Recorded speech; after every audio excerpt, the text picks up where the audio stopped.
It's Red Eye Radio. Gary McNamara and Eric Harley talk about everything from politics to social issues and news of the day. Whether you're up late or you're just starting your day, welcome to the show. From the Uniden America Studios, this is Red Eye Radio. All across America, we are Red Eye Radio. He is Eric Harley, and I'm Gary McNamara. Welcome and good morning. Thank you for being here this morning. Well, what a horrendous weekend. Before we get to what, People magazine, we saw that they have come out and said sources say that the son is the one who, he was a person of interest. That's been all over the media. People magazine and their sources saying that it was the son who killed Rob Reiner and his wife, the famous actor, as we all know, and producer. We'll get to that in just a moment. But I guess some of the breaking news is a Brown University person of interest has been released. Yeah, which is interesting because this original person of interest had told police, according to multiple reports, that he had been in his room all day, that basically he had not left. And so I don't know what led to them releasing that original person of interest. But now authorities essentially, through that release, are saying that there is still a gunman on the loose. And saying that the investigation now points in a different direction. Yeah. is the actual right. quote from that the New York Post has from actually not the sources, but from the police, because right. they actually held a very quick press conference right. on that one, which is really strange because one of the things that I would want to know if I was the police chief is, okay, what happened here? Why with the whole phone thing and identifying it, what happened there? That has to be explained to the public. Yeah, because they use the FBI's program for basically narrowing down the source or the location of that cell phone, and that's originally how they tracked that first person of interest. And the question would be, okay, then where was that flaw? And this new direction, of course, that's obviously an open investigation they can't talk about much, but there's a lot of questions here that hopefully they will find the person responsible very soon. And then after that, the questions will just be pouring in. I have a ton of questions myself just about how, again, it goes one direction for such a long period of time. Now, quite often early on in investigations and something like that, you see within a couple of hours or something, a person was released. And so that happened in the assassination of Charlie Kirk. There was somebody who actually was on camera being detained by police, and it turned out not to be ultimately the shooter. Then you see this situation at Brown, and it makes you wonder, again, why they went in one direction and didn't go in this new direction to begin with. So, tons of questions there. But what a weekend. The Bondi Beach massacre in Australia. Just unbelievable story. A beach that is filled, Hanukkah at the beach, this massive event, a beach that is filled. You have to remind people here in the northern hemisphere, it's summer down there. And so when you see the footage that has come out of the shooting, the two individuals that authorities there say are responsible are a father and son. The father was shot dead. He's also the gunman who had his gun wrestled away from Ahmed El-Ahmed, just a local merchant, local businessman who was walking by, just happened to be walking by the beach, and then the shooting broke out, and then felt compelled to do something about it and wrestled the gun away from the older of the two shooters. That older of the two shooters, again, authorities are now saying it was a father and son. made his way back to the bridge, where police ultimately, within a minute or two, shot him and killed him, and then also shot his son. They say it's his son who was the second shooter on that bridge. And it just seemed like there's an 11-minute video that went around yesterday. And that 11 minutes just seems like forever. I can't imagine being there on that beach and so much confusion and chaos going on there. But Ahmed, the hero here who wrestled that gun away, there's no telling how many lives he saved, because the older of those two shooters was down there, not on that bridge, but further down, closer to people that were on the beach, closer to the beach itself. And if you weren't on social media, there's the video, this incredible video of Ahmed just wrestling that gun away from him. He just comes up behind him, and then he takes that gun. And then you can see, because sirens are going off, and there was a lot of people on social media reacting, why didn't he just shoot the shooter when he wrestled the gun away from him? A very chaotic situation, but also the fact that there are police everywhere, and you can see when he leans that gun against that tree, basically setting it down, he kind of waves his hand, trying to signal, apparently, that he's not one of the bad guys, and then he wants to just get that gun out of his hands, I'm sure, because he doesn't want to be mistaken for a bad guy, and he doesn't want to be shot by the police. I'm assuming all of this. In my mind, that's probably what happened. He was shot twice. His relatives say that he was taken into surgery, but he was shot twice and is expected to live. But he really didn't seem at all to hesitate at all to take action. And it was just incredible to watch that part of that play out. But what a horrific scene there in Australia. Just tragic. We have seen this anti-Semitism grow and grow and grow globally. Anti-Semitism itself is nothing new, but the violence against Jews around the world. I mean, if you look at this attack in Australia, they say it's the worst attack in decades. Well, when you look at the fact that the Australians jumped on board for a Palestinian state, which of course Hamas doesn't want, and so what you're saying is you're trying to give it, as you said from day one after October 7th. There's only two sides to it. Yes, there's the radicals who side with Hamas, right, and on the other side, everybody else. And as soon as you say you're for the two-state solution, a Palestinian state, sorry, you're on the Hamas side. Yep. And when their government came out and did it officially and criticized Israel, as we know, when you institutionalize anti-Semitism, what do you expect? Right. When you officially sanction hatred, as they have in Australia,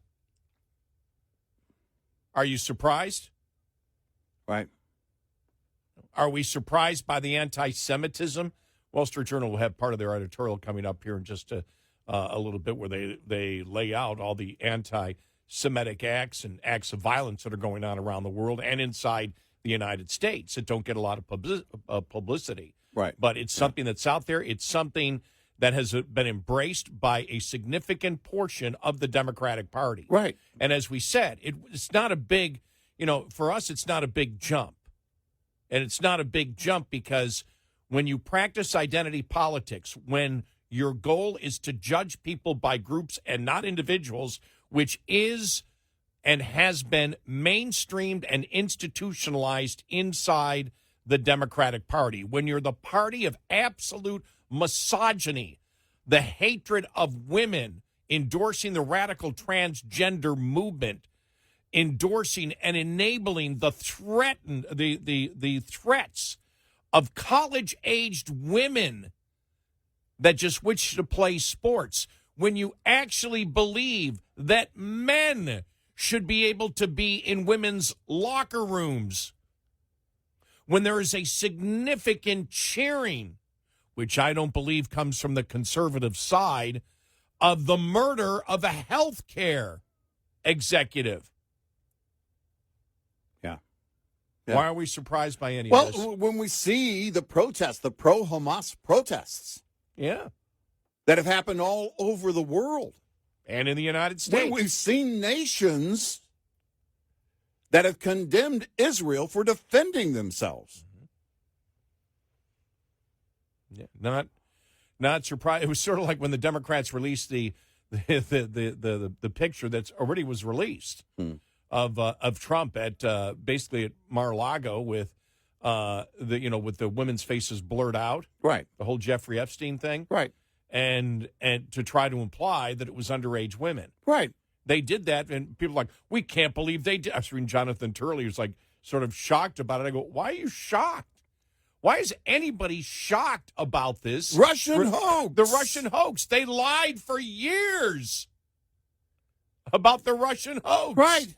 Well, there is no surprise if you're saying these people have no civility. Well, duh. Right. Well, this is why with the whole Epstein file thing, you're going to have it doesn't matter what you release. It doesn't matter what you release, what you put out there. There are going to be there's a significant number of people that won't believe that everything is out there. And by the way, there's a reason for that. It goes back to the Russian hoax thing. Why would you trust anything, regardless of where it comes from? You saw the meme, the one meme that went out, and it was Trump sitting on the set of The View, and all the hosts of The View, they all had their faces all blacked out, and it was just Trump sitting in the middle. I have not seen that. Was that on Babylon Bee? I don't think not. It was hilarious. It was hilarious, but it was making the point, making of course through the comedy of it, making the point. The left will just go anywhere and everywhere. They don't care. Many of them have never cared about the truth. They don't care about justice. They don't care about, I don't know what they care about, quite honestly. You would have to ask them, and I would just warn you not to believe anything they say. So, honestly, I don't know where their values are, except by their actions and what they do. That's the only way we can judge them. And in the wake of October 7th, now well over 2 years later, and global protests everywhere, and you see all of this, Mamdani coming out and releasing the statement, in a matter of days, he's going to be sworn in as mayor of New York City. We know what kind of activist he is. Mm-hmm. It's something that, of course, releasing that statement is something you have to do as mayor-elect of New York City. But the fact of the matter is that his entire party, which is being led in part by him, I know he's only going to be the mayor of New York City, but he's right there at the top. All of them, since October 7th, you have seen the radicals. I'm going to pull that back. Not all of them. The radicals, a significant number of them, have been out there in force protesting with Hamas. It comes from the left. Not all Democrats, but it comes from the left. But identity politics, judging people by groups and not individuals, is the majority of Democrats. Yes. That's been institutionalized. Right. We know it because that's been discussed for the last decade by Democrats who have said we've got to stop it. It's racism is what it is. Yep. When you judge people by the group, whatever particular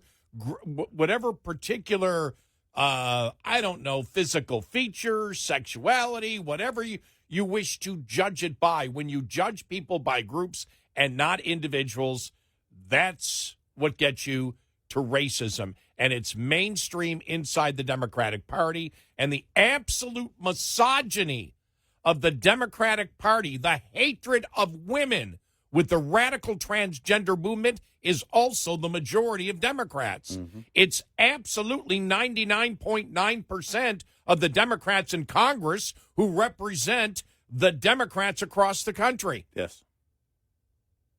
And so what the hell do you expect? Right. We're racist and we're misogynist. Is it really a jump to be anti-Semitic? Not really. No.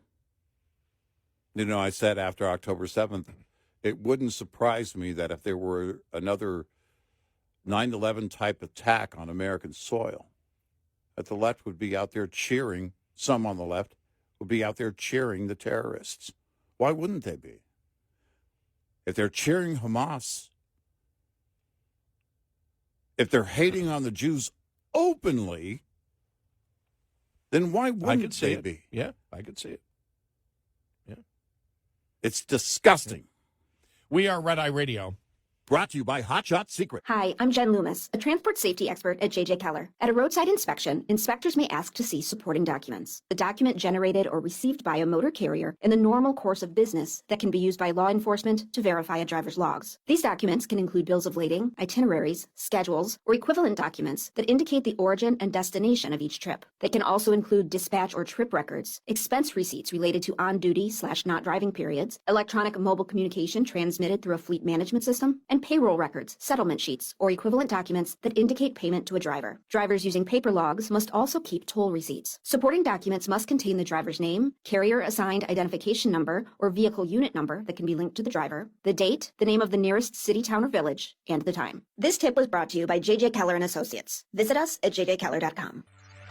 Lines open for your calls. 866-90-RED-EYE on Red Eye Radio.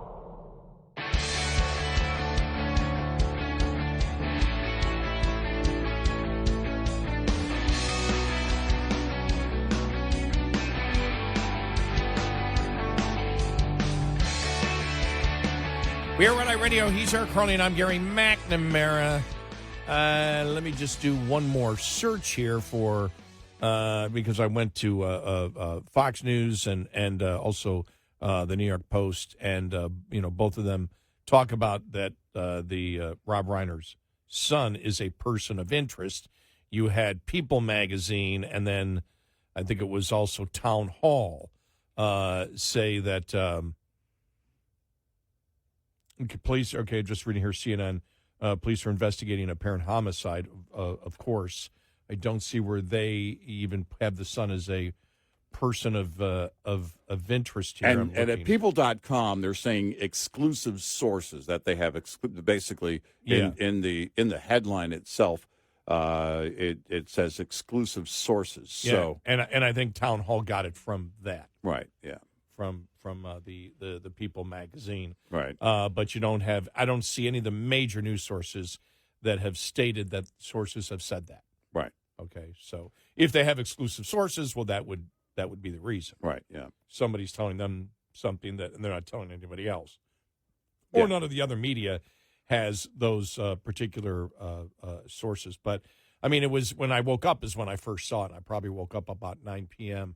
a little while after it had been out that there was, bodies found there, mm-hmm. and they gave the ages, and they said then down the first story I read then had the ages of Rob Reiner and his wife, and you went, well, they're the same. And well, has anybody heard from Rob Reiner would be the next thing, and it's like, well, how come you haven't heard from Rob Reiner? And then it was like, okay, it's probably them, right? But we'll get to more of that coming up. Just reading what James Woods said about Rob Reiner. That and more coming up on the way.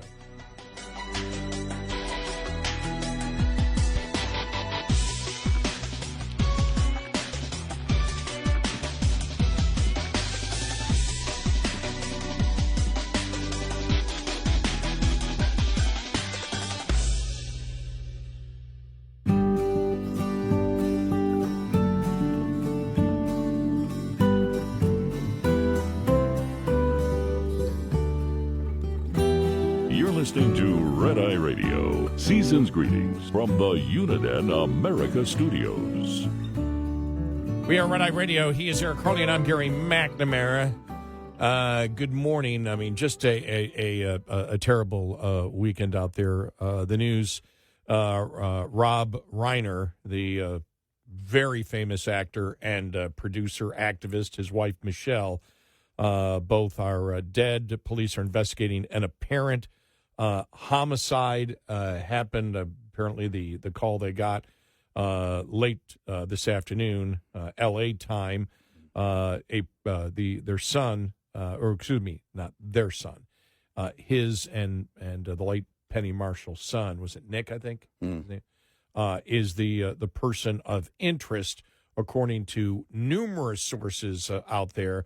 And then you had People magazine saying in their exclusive sources tell them that police are looking at the son as the suspect. People magazine also reporting that Rob Reiner and his wife, Michele, were found by Rob's daughter, Romy.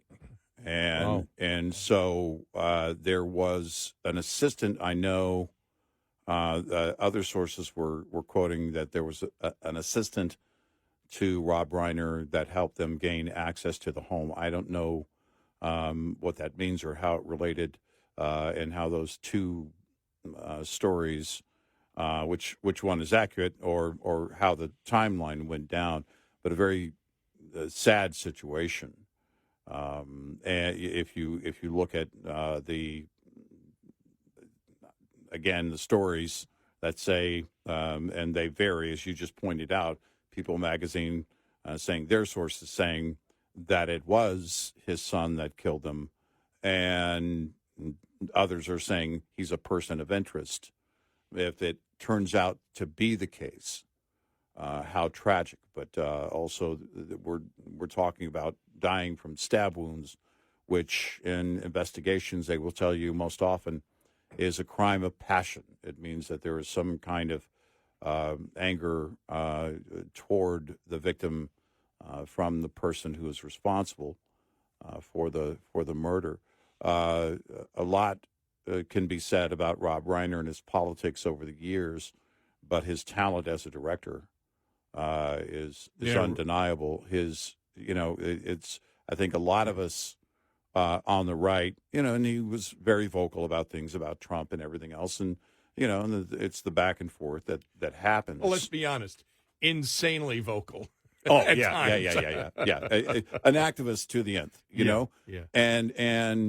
But I think, I can't speak for all conservatives, but for me, he was one of those where I can go, man, but his movies, wow. Well, as a director. Let me read the words of James Woods, and we all know where he stands. Yes. Rob and I remain good friends ever since we made Ghosts of Mississippi, which is a great movie. Mm-hmm.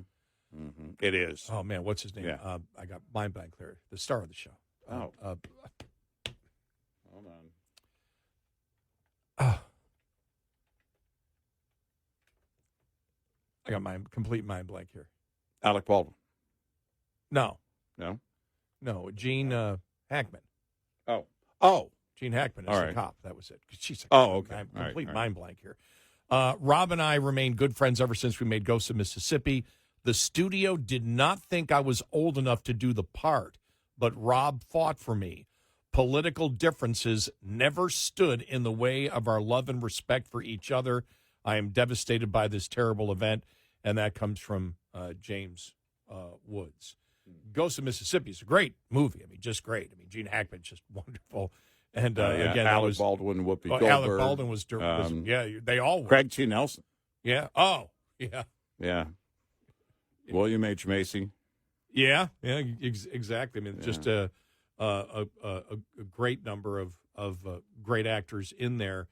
And of course, he became famous because of All in the Family. Yeah, I mean, for us 70s folks, that show was Do you mean iconic. that we lived in the 70s or we're in our 70s? That we lived through the 70s. Okay, just want to make it Yeah, I'm not quite there yet. I'll enter my 60s soon, but it's in the 70s. It was interesting if you think about the sensibilities of the audience, those of us who consume back then television. For the younger folks, we had channels. They were called channels, not like YouTube channels. There were actual networks, and but it was, and we had to go at whatever time the show was on. We couldn't watch it when we wanted to watch it till VCRs came along, I guess. But watching that show was it was funny. But if you look at like the attitude of Archie Bunker, my gosh, Carol O'Connor, just that character was played so well because you loved him and you cringed at the things that he said, all day. But he's got this loving family, and then this one son-in-law played by Rob Reiner, that he called, that Carol O'Connor's character called Meathead, and here he is, this hippie, married to his daughter and the whole thing and that back and forth. But it was iconic. Well, what I thought was beautiful, I mean, again, with the, with the writing of that movie or of that series, is it was never. I mean, at times it was promoted as conservative versus liberal. It wasn't. Archie Bunker was not a conservative. No, but what I loved about how they wrote that show is, and as I knew this because I remember when I first watched it and I couldn't believe it what I was watching, and I was a kid when that come on, 72. Yeah, somewhere around 71, 72, something like that. I remember watching going, what? But I remember thinking, they're both wrong. I can't tell you how many times as a kid I went, they're both wrong. Yeah. They both don't know what they're talking about. Right. But, and which again, was beautiful writing. Yeah. But what I thought was Rob Reiner and Carol O'Connor were in one of the greatest moments of sitcom history. And it was a totally bizarre moment outside of politics, outside of him living in the house, and it was the classic. And it had more of an impact to me of showing how you could insert something that was completely different into a sitcom and make it one of the most memorable moments in television history. And it was the sock in a sock, shoe in a shoe debate, if you remember that. When I forgot which one was putting it on, but they were putting on, I think it was Rob Reiner's character. Mike Stivic was, putting on a sock and a sock. And Archie goes, what the hell are you doing? And they're having an argument about something else. He goes, I'm putting on my shoes. What do you do? You put on a sock and then a sock and then a shoe and a shoe? What the hell? You don't do that. You put on a sock and a shoe and a sock and a sock, whatever. I mean, I forgot which one, was arguing what. Right. And then they were talking about the advantages of, their each particular position, and it was to show that they would fight over anything. Right. And it was like, what are you talking about? But also making a very interesting point on individualism. Yeah. Because it really, in the end, doesn't matter however you do it. I put both shoes on and then my socks on. My wife, it drives her nuts. I put both socks and then both shoes. Yeah. Well, I always have to do it twice, and there's a reason for that. But well, I know that at the end, and I think it was Rob Reiner who was putting, I just can't remember, who was putting on his socks, and Archie was saying, I think, I forgot that, but I just remember the response, I think, was from Rob Reiner, which was, yeah, but if I have a sock and a shoe on, I can hop around outside and not get wet, anything wet. Yeah, it was just the dumbest thing ever that you could imagine. Yeah, but it was one of the. It has to be considered one of the top 10, especially from the 60s and 70s. You know what's interesting? Era of sitcom moments. Once I put my socks on, my shoes, it's like a countdown. I can't walk around the house without unless I'm coming home and relaxing for the day at the end of my day, and I kick my shoes off and I can walk around in my socks. But if I'm getting dressed, I put my socks on. My shoes got to go on like right now, nothing else can happen. I immediately got to put my shoes on, and it's just a thing. And it's kind of that whole thing of, but if you do this, you'll be prepared. It's like, no, the socks, nothing's complete until I get my shoes on. Nothing else can happen. I mean, but so many points were made in the script.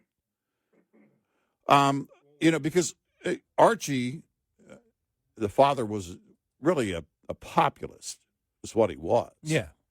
The epitome of a populist, old school populist.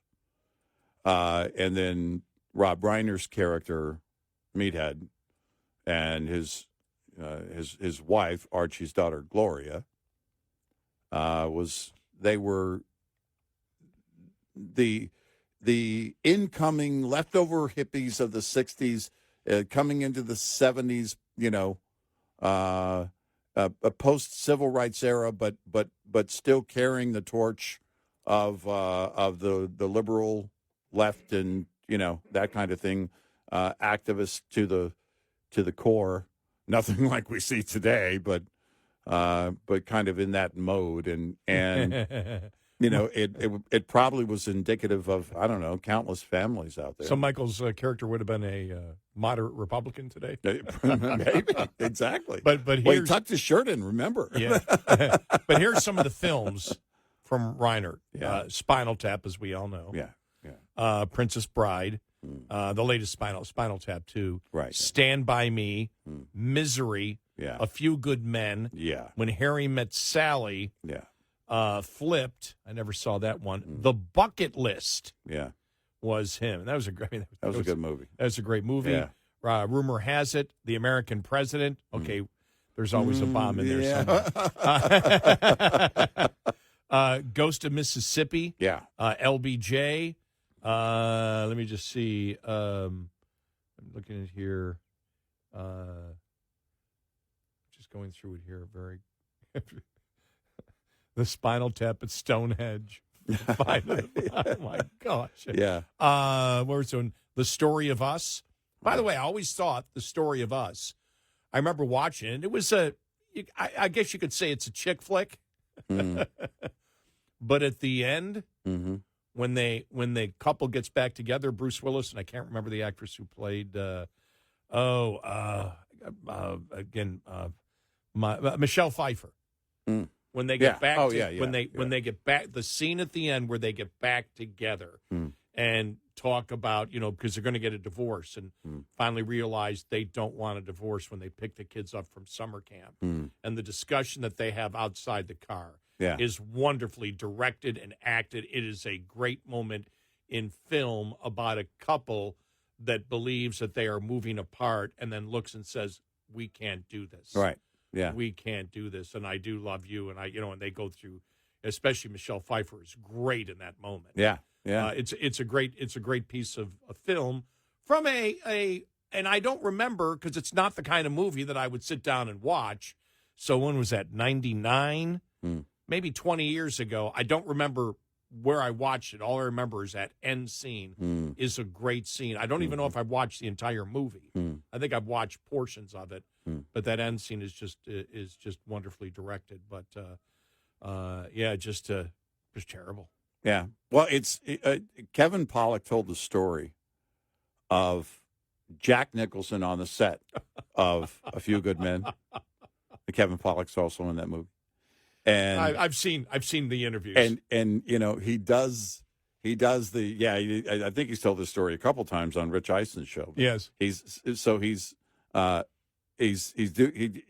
Jack Nicholson goes through the whole scene, and then cut, and Rob Reiner goes, "Jack, that was great, but," and it's like because you're thinking, "Oh my gosh, that's kind of again this iconic movie," but that's a perfectionist in terms of being a director. That's how it works. It's what it's all about. A very sad loss. In all ways, and as reports come in of the murder of Rob Reiner and his wife. We are Red Eye Radio. We'll be right back with more Red Eye Radio with Eric Harley and Gary McNamara.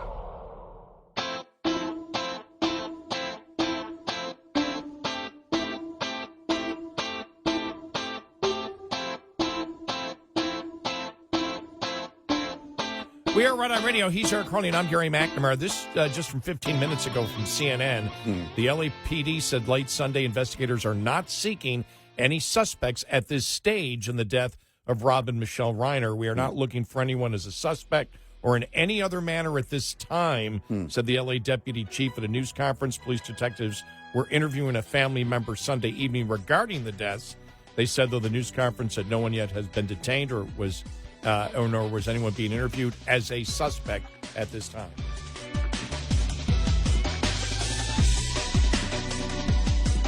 Top of the hour news is brought to you by House Products. Visit houseproducts.com. This is Red Eye Radio on Westwood One.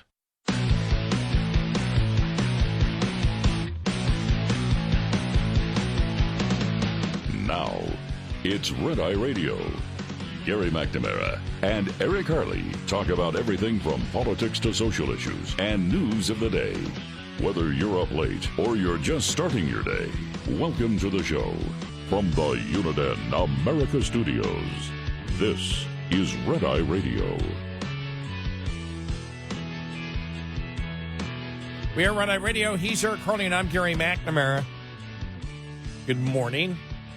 Well, the most tone-deaf comment of the day, of course, has to come from Chuck Schumer, who yesterday afternoon held a press conference to comment on the shooting at Brown University and the terrorist attack in Australia. But before, he had something else to mention. You ready? All right.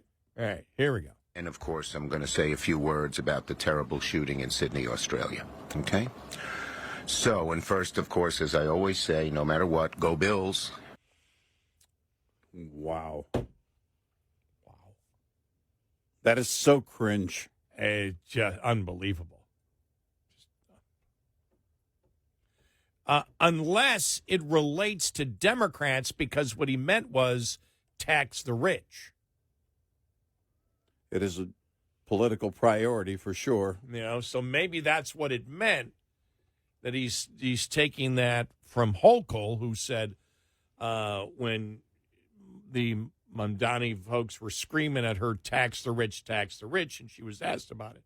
She said, I thought they were saying, let's go Bills. So maybe Schumer was simply saying, before we talk about the shooting at Brown University and the terrorist attack in Australia, let's tax the rich. And so that was accepted by the mainstream media as a legitimate thing to bring up. We have to include that possibility based on their priorities. Yes, exactly. So it's good God. Wow. Hey, just got.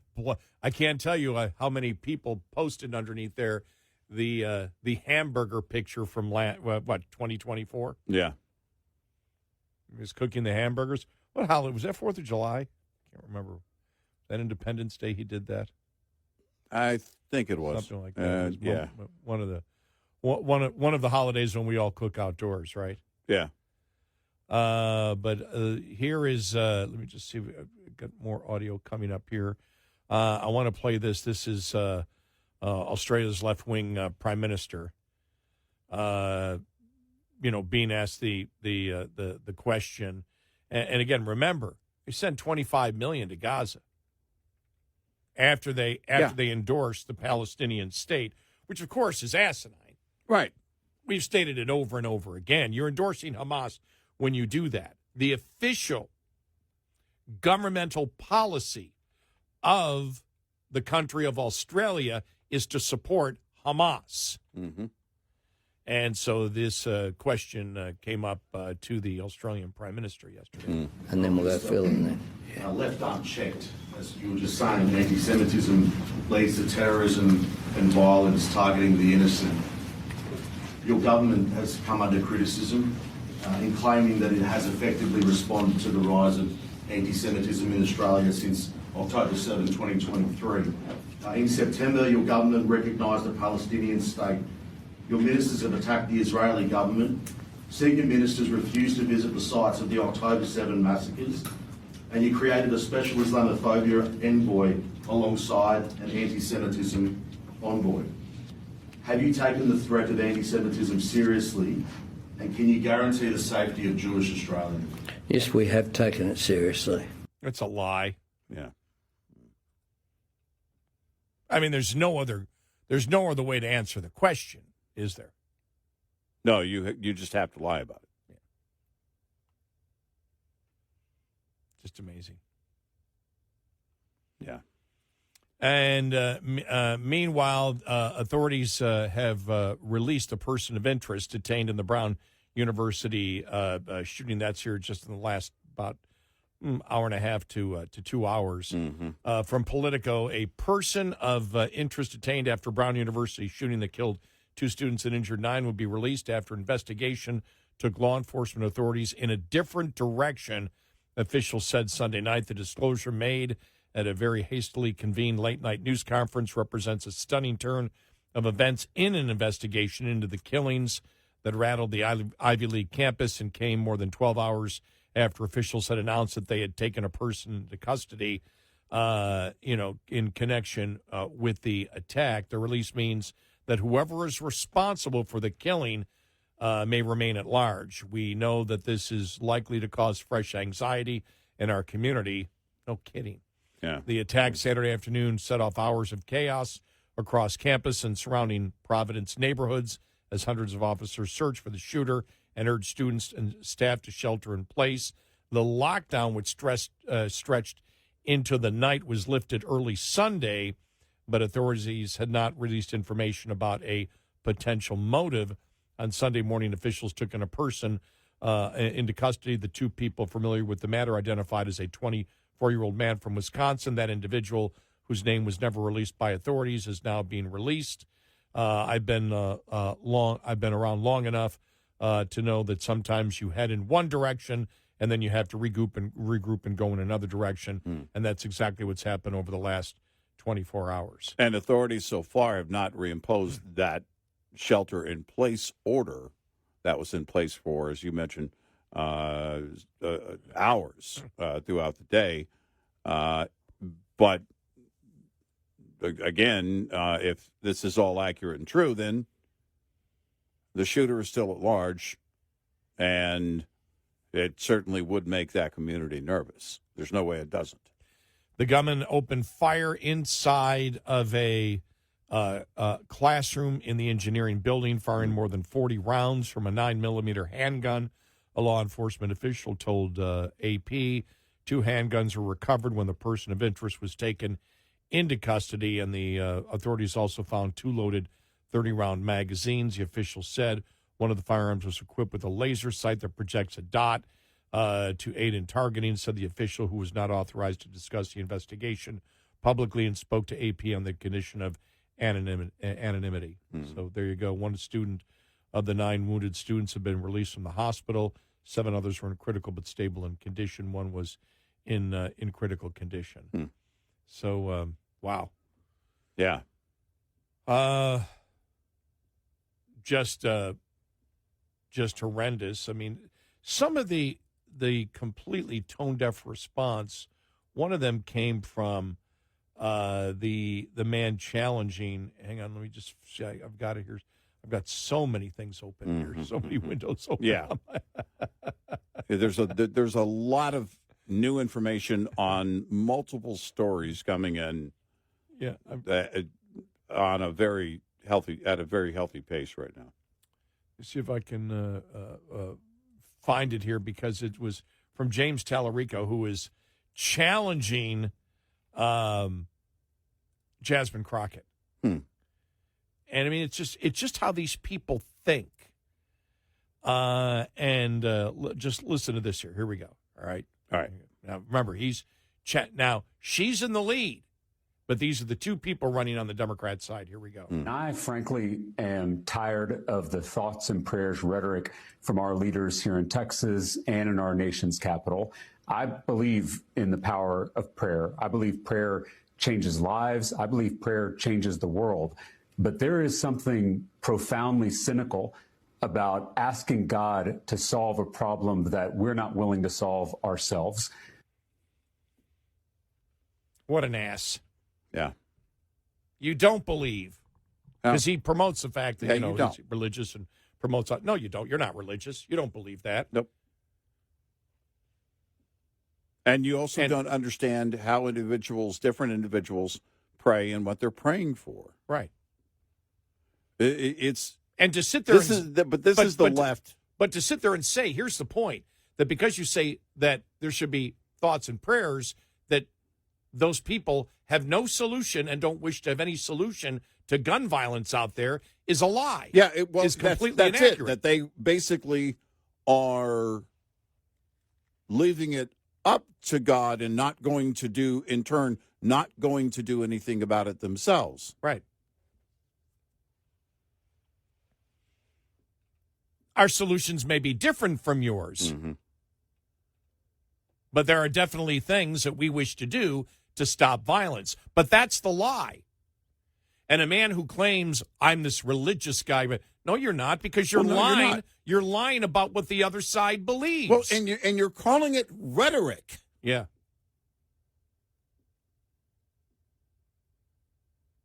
It tells me you're not a believer. Yeah. So stop lying about that, too. Oh, man. You know, he's a young guy, and I swear, you know what it is? Because we get, hey, you guys are really pretty smart. No, we're just old. Yeah. We've seen things. We've seen every line of BS that's possible. Yeah. And it's like we've been doing this so long where they just repeat the same thing over and over again. Hey, we used the whole thoughts and prayers thing. We criticized it a couple of years ago. Now, has anybody brought that up in the last couple of years? Well, why didn't we continue it? Because it wasn't effective, because people could blow your opinion away as we're doing right now. But these are just, he's a young guy who sits there and thinks, oh, I can use this. Well, it's been done before. We can tear the hell out of your argument. Right. You're an idiot. Right. You're a complete idiot. What's he saying is, your religion is no good unless you adopt our religion of gun control and no guns for anybody. And again, that tells me you're not a believer. You don't know how any of this works. Yeah. And it's... because he went to seminary school. I mean, that's the whole thing that he promotes, is that he went to seminary school and all this. And that's a load of horse manure that he's throwing out. Yeah. Yeah, well, there are plenty of people that go to seminary school and then end up being non-believers. So this is, clearly someone who doesn't understand and wants to put that onus on these individuals. It's mind-boggling. First of all, calling it rhetoric, that's where you've lost me completely, aside from the fact that you're a radical. But in that conversation alone, when you start out by calling it rhetoric, it's over. And he's viewed as the moderate in the race. Yeah, right, yeah.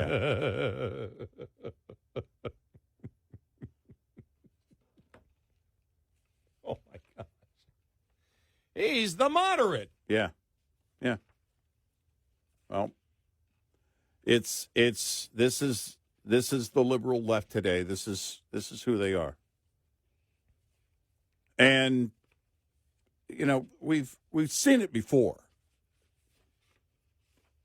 The left went after thoughts and prayers, I don't know how many different times. Yeah, a couple of years ago, it was a big thing for them to do, and then they dropped it and moved on because it's an easy thing to tear apart. Because their premise is a lie. All you guys want are thoughts and prayers, and you have no solutions. Well, that's not true. Well, our solutions may disagree with yours. And what they want is they want to erode their attempt is to erode people's faith. They want to diminish people's faith. Because faith also brings you hope, real hope. Well, they don't want to diminish faith and gun rights. Both. Because it's about gun grabbing. Yep. What else could it be about? The only thing he wishes to do is remove guns. Yep. Yeah, so he starts with the First Amendment, part of the First Amendment, and then goes to the Second Amendment. The left is only interested in protecting the Fifth Amendment, quite frankly. Yeah. Just amazing. We are Red Eye Radio. This morning's USDA Farm Report is brought to you by House Products. Tested, trusted, guaranteed since 1920. Have a large cut of meat as the planned centerpiece for your Christmas or holiday meal? Cooking to a safe internal temperature is important from a food safety perspective, according to USDA food safety expert Meredith Carruthers. When you think about something like a turkey or rack of lamb or a big chuck roast or something like that, they are big and they are uneven, and ovens can cook things unevenly. Hence the importance of using a food thermometer to get an accurate minimum safe internal temperature at the point when foodborne bacteria is eliminated. That temperature will depend on the type of meat you are preparing. For instance, while a safe internal cooking temperature for turkey is 165 degrees Fahrenheit, 145 degrees Fahrenheit is the safe internal temperature of an uncooked ham. More food safety tips and information on safe minimum internal temperatures are available through USDA's Meat and Poultry Hotline, 1-888-MP Hotline. I'm Rod Bain reporting for the U.S. Department of Agriculture in Washington, D.C. This report brought to you by Cenex Fuels and Lubes. Get in touch with Red Eye Radio, toll free at 866-90-RED-EYE.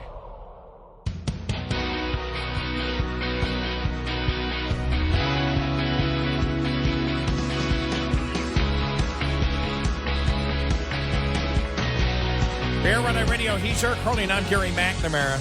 Welcome and good morning. Thanks for being here this morning. You know, we mentioned James Tallarico, the whole thoughts and prayers thing, which, of course, the Democrats jump on every couple of years. But there was Jasmine Crockett news over the weekend. There was an article in National Review. So Jasmine Crockett is Republicans' fault now. And this is the mainstream media that is saying is basically trying to make the case that Republicans tricked her into running.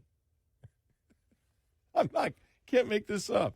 The cycle began with an anonymously sourced report in Notice titled An AstroTurf Recruitment Process. The National Republicans propped up Jasmine Crockett to push her into the Senate run. The subhead reads, they started including Crockett's name in polling and conducted a sustained effort to get Crockett, the party's preferred candidate, to run against into the race. The report cites an anonymous GOP source who claims that the Republicans quietly worked behind the scenes to create polling that included Crockett in hypothetical matchups. From this, we get allegations of astroturfing as well as copycat coverage, including from The Independent, which published a story titled, The GOP Goaded Jasmine Crockett into Running for Senate by Promoting Favorable Polls. The subhead added Crockett was reportedly the GOP's preferred opponent in the 2026 Senate elections in Texas, but had not considered a potential contender in the race by her own party. Then there's a New Republic, which went with this headline, How GOP Secretly Helped Convince Jasmine Crockett to Run for Senate, with the subhead, The National Republican Senatorial Committee Push Polls in Crockett's Favor. Look, maybe you can credit Republicans for planting the seed in Crockett's mind. They obviously would prefer her as a Democrat nominee, but you can't credit them with tricking her into running. She's a grown adult. Now, I will say, you and I'm not a registered Republican, but we're certainly on the right. We're really hoping when the rumors started that she was going to run, we were like, please make this happen. But you can't blame us. I believe I even gave it some thoughts and prayers. Yeah. Actually. Did I not one day say? We talked. Did I say one day? You said, Did is I this pray something one day? you can actually pray for? Are you supposed to pray for things like that? I think I said, please God. Yeah. I think I said, please God, let this happen. So right. I was So thoughts and prayers do work, huh? Is that what you tell me?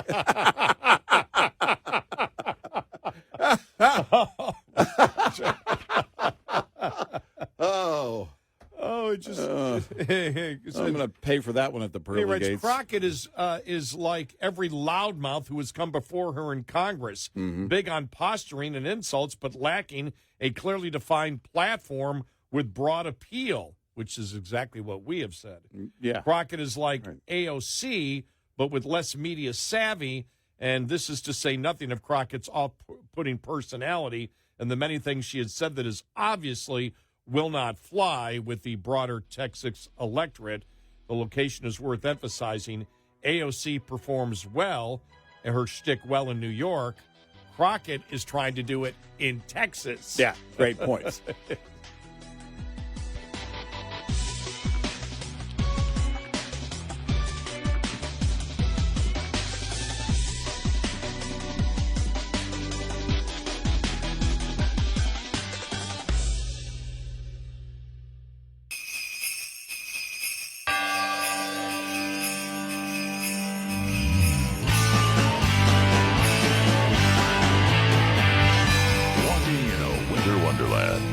Gary and Eric on Red Eye Radio. And he's Eric Harley, and I'm Gary McNamara. Welcome and good morning. Download our Red Eye Radio app today, and you can listen when and where you choose. We just want to take a moment here. You know, there's some terrible news, as we know, with what happened in Australia, Brown University. We mentioned earlier the what looks like the apparent murder of Rob Reiner and his wife. We had a loss in our industry, a real big loss. One of what I view as the pioneers in modern talk radio in the United States. Yeah, even before Rush. Yep. And we got the news after we got out of here. In fact, I was at the airport going to see my dad, and I texted you when I saw it, and it was just heartbreaking because we worked with him, and when I left my afternoon, early evening show on WBAP, he replaced me. Yeah. And when I was still working there, he was working with me, and it's the great David Gold, who was in talk radio in the 70s. You know, he worked in Denver for a while with Alan Berg. We had mentioned Alan Berg. A lot of people might not know who Alan Berg was, but when Charlie Kirk was assassinated and murdered, I had mentioned Alan Berg, who was the talk show host in Denver, who was murdered, I believe it was 82 or 83. He was murdered by the White Aryan Nations in his driveway. And David worked with him back then, but David was in talk radio, and this is when you had music radio stations that would still have a talk radio show at night or whatever. Right. It was the very beginning of talk radio, and he had worked in Denver and Tampa, then I guess Miami, and then he came to Dallas. Yeah, and worked at what is now our sister station. Our sister station I call it our sister station because I used to work at WBAP. I don't anymore. I work for the subsidiary of their parent company, but where we're heard on Dallas at WBAP that both you and I worked at for a significant period of time. KLIF Cliff is their sister station. Yeah, it's all part of the same company. 29 years ago for me last week. Yep. Yeah, that's when I started. Yeah. And David was there, and that was the first full-time talk radio station in the United States at that point. Yeah. And they dominated. You know, it was, David legend. Gold and Kevin McCarthy. Yeah. Just, and they paved the way for modern talk radio. You know, Rush came along in 89, or 88 nationally. Right. And he made inroads in Sacramento. And we know about that because our old boss was one of Rush's first bosses. Our old boss, Tyler Cox, great guy. I'll never forget when he told me, he said, Tyler told me, he said, I don't know if you were there. There's only two shows I've never told what to do. One was Rush, because he wouldn't listen, and you guys sort of figured it out.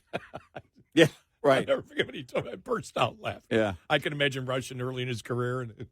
No, I don't think so. I'm not going to do that. Right. Tyler was always Tyler's hilarious. And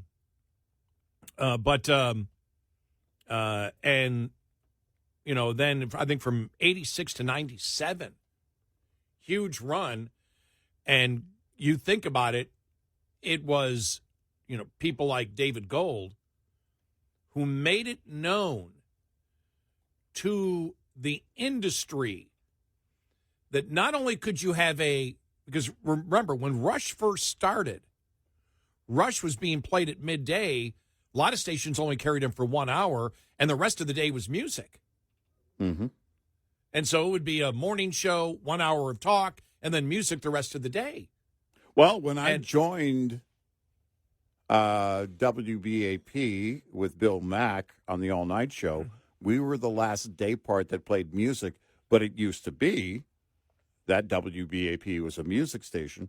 Right. And transitioned into a talk station. They all did. But it was Cliff that showed really the country, because of people like David Gold, that you could market and sell talk radio, conservative talk radio. Yeah. And David was a conservative libertarian, and David was someone who didn't play. He didn't care.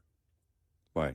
Maybe he taught us some great things, that he didn't care whether you're a Republican or a Democrat.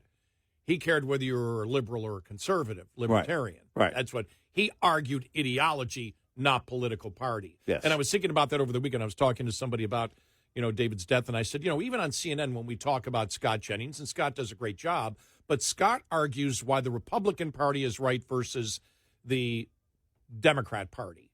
And there's so much of that discussion that even leaks over to talk radio, and it's not anymore conservative versus liberal as much as it is I'm going to defend the Republicans no matter what, right or wrong, and I'm going to defend the Democrats no matter what, right or wrong. Right. David never played that game. Right. He was a conservative libertarian. He said, if you're not promoting conservative values, I'm going to call you out on it. Mm-hmm. Mm-hmm. But he and people like Kevin McCarthy and others, so important in showing the industry early on that you could sell talk radio. And that was huge. Yeah. Yeah. And David was doing it, remember. And you could do it through integrity. It Yes. wasn't about having to change who you are or what you believed in order to attract an audience or sponsors. And, because what we see today, if you think about the spoken word format, well, it's really everywhere. It's all over digital. Everybody has an opinion through their social media page.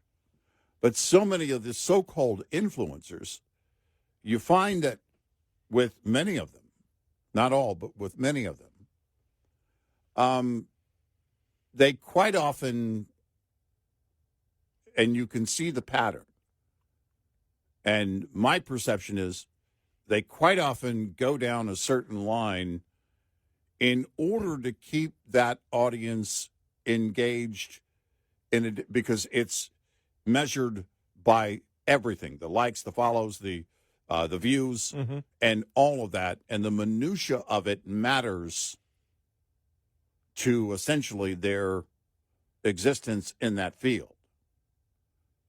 When you're truly fearless, people are going to come and go. You and I have been hammered by people on the right for criticizing people that we voted for, including Trump, George W. Bush, you name it.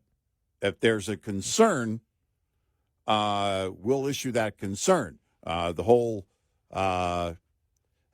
freeze apocalypse thing, and the way that Texas handled the delivery of energy and then was trying to pat themselves on the back for being, a leader in renewable and all of this, doesn't jive with the principles of, well, first of all, survival in the case of extreme weather, like what we were going through, which was making our point. And we had a few concerns, certainly, with the man who is still governor of Texas, Greg Abbott, but also lawmakers in Texas. And yeah, we didn't care that they were Republicans. We cared that they did the wrong thing. If the individual is somebody that I voted for, and they are in office, then they work for us. They and they should be held accountable. It doesn't matter. Look, if he were eligible for a third term, there's no way I wouldn't vote for Donald Trump, because there's no way in the world I'm going to vote for a Democrat. It's not going to happen. But I'm still going to issue concerns along the way, and I'm always going to do that. But David Gold was fearless in that way long before anyone really kind of knew what was coming, what was shaping, what everything was shaping up to be, because it really opened the door beyond talk radio and opinion on the radio. It opened the door to podcasting, social media, having your own opinion, not being afraid to issue an opinion, not feeling intimidated. It opened that door, and without people like him and our friend Kevin McCarthy, who was very close to David Gold, then I saw his Facebook post, and it just broke my heart because I know both of them. Yeah, and both, like I said, just you look at the industry of conservative talk radio in the United States, and then the podcasting and everything else that has come after it. They were there leading the charge, and David Gold way back in the 70s. Yeah. Doing it. And remember, they were at music stations because the fairness doctrine was in existence at that time, which meant, I don't know how they handled it at those stations. Right. But if you had an hour of conservative talk, you need an hour of liberal talk. Or Pink Floyd. So Pink. As long as it was Roger Waters. Well, wouldn't that be Floyd. the same? Exactly. Just my point. The lyrics of any Pink Floyd song were enough. Are you carrying an hour of liberal talk? Yeah. We've got our Pink Floyd hour every day. Yeah, exactly. What are you talking about? Yeah. But the one thing that I think about the most, because I can still remember, I met David Gold when he came in to fill in for my show, and I felt a little intimidated. Like, why is he filling in for me? Right. The first time he did, this goes back, I don't know, maybe 2002, 2003, maybe. And then when I left and came on this show, he took over my show. He took over my shift at WBAP. The nicest guy you could possibly ever imagine, ever. Yeah. Who was so grateful that he was able to come on and work at WBAP at that time. Yeah. And he told me over and over again how grateful it was. And it's like, what are you talking about? You're David Gold. What's going on here? Right. But you're being too nice. Be a little bit more arrogant. You're really good. You can be arrogant. Which you've earned a little bit of arrogance. It's I'm kidding. The arrogance is the key. It's the key to that approach. Which is how I'm sure how he remained thoughtful in his approach to delivering his opinion, and while also being fearless. And it's funny because a couple of my friends, one of my friends particularly, my buddy Jeff, became a Facebook friend of his just because I was a Facebook friend of David, and always throwing ideas back and forth. My buddy Jeff became a Facebook friend and would add into the conversation. And I told him, and he said, "Oh no," he'd never met him, but he was like, "Wow." Yeah.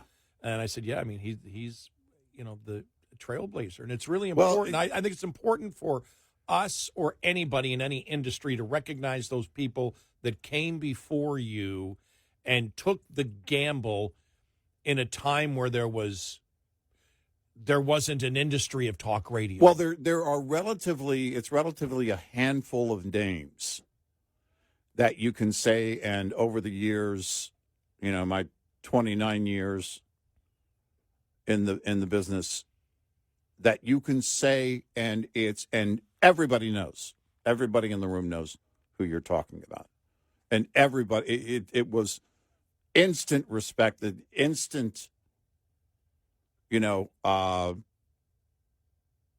recognition of their contribution. And when you said the name David Gold, it was one of those names again. Well, yeah, because I look at it and I think of it just off the top of my head. I'll say, just the ones that made this industry that started it out. Mm-hmm. And I would put out Rush, Kevin McCarthy, David Gold, Joe Pine. Yeah. Probably missing a few more on the West Coast. Right. Whatever, but they were working at music stations. Right. And doing a show there, it wasn't like it wasn't an industry yet. It wasn't where you had, 1,000 stations carrying talk radio. Right. So rest in peace, David. We're going to miss you. We really are. We are Red Eye Radio. Coming up, more with Gary McNamara and Eric Harley. It's Red Eye Radio.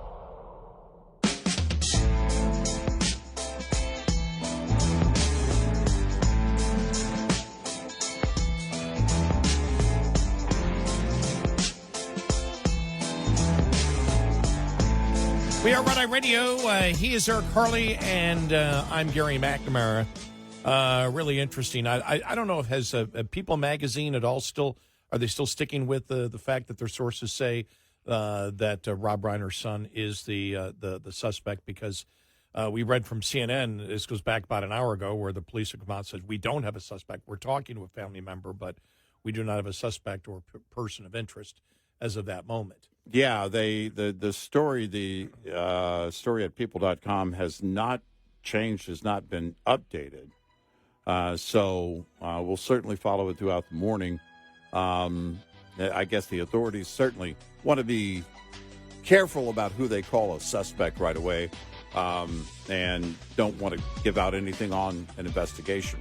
But we'll follow the story throughout the morning.